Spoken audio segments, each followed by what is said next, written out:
Hello fellow plastic throwers, this is Fulcrum, and in today's Airsoft review we're going to be taking a look at the CYMA CM060 P90 submachine gun AEG. Right, let's head over to the bench and have a closer look at this thing. Externally, this gun is around 99% polymer. Even though this is a sort of budget gun, it is incredibly well constructed on the outside. There is no creaks or squeaks, and this thing should last you a long time.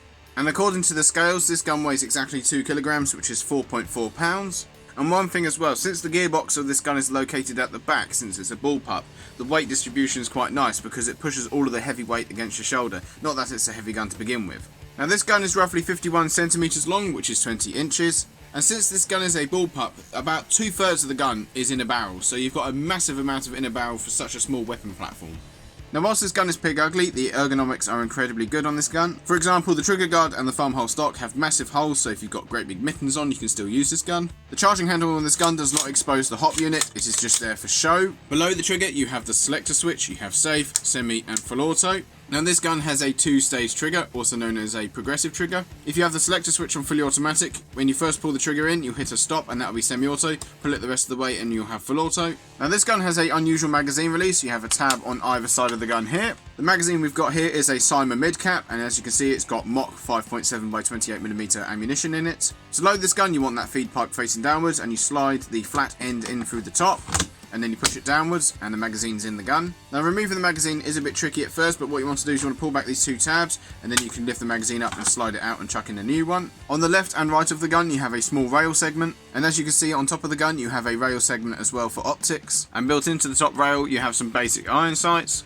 The suppressor thread on this gun is a standard 14mm counterclockwise thread, and this gun stock comes with a P90 flash suppressor, which is held on by a little grub screw here. To access the hop unit in this gun, you have a little sliding door in the thumb hole of the stock here, and you want to pull it back and you can access your hop wheel. To access the battery compartment on this gun, you want to press in this button on the butt plate of the stock, and it should slide downwards.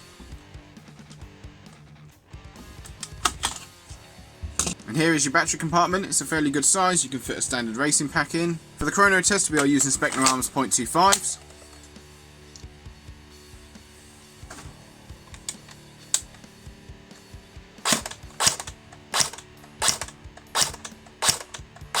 So this gun is firing at 280 on .25s, which is around about 320 on .2s. And as you can see as well, the consistency is incredible as well. The biggest deviation is about 3. And for the full auto test, we're running a 9.6 volt NIMH. And we're looking at around 13.5 rounds a second, which is around 800 rounds a minute, which is a perfectly usable fire rate. I don't really see the big deal about fire rate, I'm more about range and accuracy, me personally. Now since this is a bullpup design, you have a massive inner barrel considering the size of the gun, so it's a nice compact little gun, but you have a decent sized barrel in it, so it's nice and accurate. In testing we found the hop unit is perfectly fine, it's nice and consistent despite being completely stock. The effective range of this gun was around about 60 meters, which is your sort of average, decent performing AEG range. The hop unit worked fine, as did everything else. It fed fine, no jams, no double feeding, worked absolutely perfectly. The gearbox in this gun is located in the stock, and it is a version 6 gearbox. Now I haven't worked on any version 6 gearboxes just yet, but I have heard that they're relatively easy to work on and they're easy to source parts for. Reliability wise, we haven't really given this gun enough use for me to make a definitive decision. However, going by my experience with CYMA AEGs, I can't see why this is going to be any problem at all. In my experience, CYMA guns are incredibly reliable and incredibly well built. Now would I recommend the CYMA CM060 P90 submachine gun AEG? I'll be honest with you, I'm not particularly a big fan of the FN P90, I think it looks a bit ugly. However, I can recognise that FN put a lot of effort into designing the P90,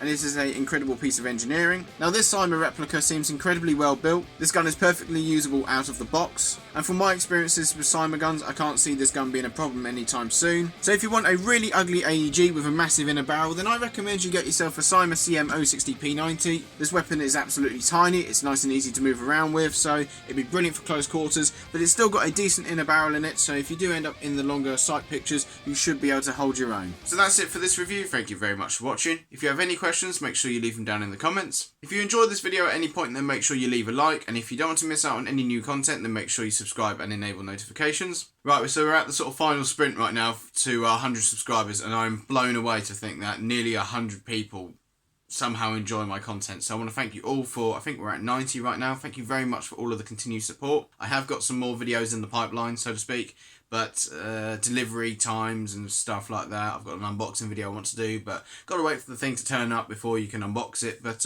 hopefully, fingers crossed, it will be soon. And as always, guys, play fair, play safe. Take care.